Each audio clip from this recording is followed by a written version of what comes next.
C'est fini pour ce Computex 2025 qu'on a traité avec Nathan. Et on voulait faire un petit point avec Nicolas sur nos coups de cœur de cette édition 2025. Alors moi, il y a trois appareils que je retiens en particulier que j'ai pu voir de près. Ça va être un modèle de chez Acer, le Predator Helios Neo 14 AI. C'est un produit qui a été annoncé ici au Computex.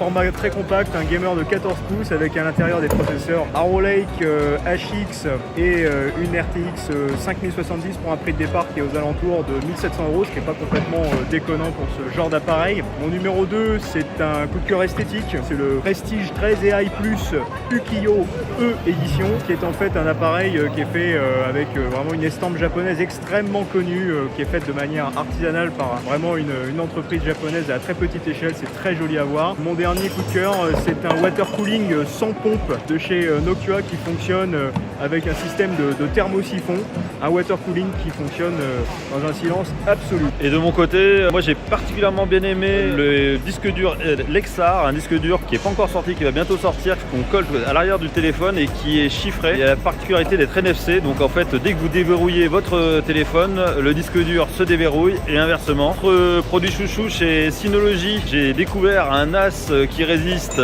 au feu et à l'eau, qui s'appelle YoSafe 224+. Le concept c'est qu'il est capable de résister plus de 30 minutes à des températures de 843 degrés et de nombreuses heures dans un environnement humide dans l'eau. Et qu'est-ce qu'on a vu d'autre comme produit sympa? C'est un chargeur, vous rechargez votre téléphone et pendant ce temps-là, ça sauvegarde automatiquement le contenu de ce téléphone. Voilà, et puis après on a vu des trucs très sympas, on a vu des échiquiers qui bougeaient leur pièce tout seul, on a vu chez Choose France Une sorte de tableau Velleda voilà, qui numérise automatiquement ce que vous écrivez dessus. Autre coup de cœur pour le clavier Asus Falcata, un clavier mécanique qui est séparé en deux pièces. Deux parties, ouais. Voilà. Et qui peut du coup être positionné un petit peu à la manière d'un clavier ergonomique. Ça va être commercialisé. C'est Asus qui fait ça, alors qu'à l'habitude on trouve plutôt ça chez des petites marques ou des revendeurs spécialisés. Voilà. Et en parlant de clavier, il y a Corsair aussi qui nous a surpris aussi avec son clavier Maker 75. Et c'est un clavier en fait que vous montez vous-même à l'ancienne. Vous commencez, il y a les 8 couches PCB, amortissement, etc.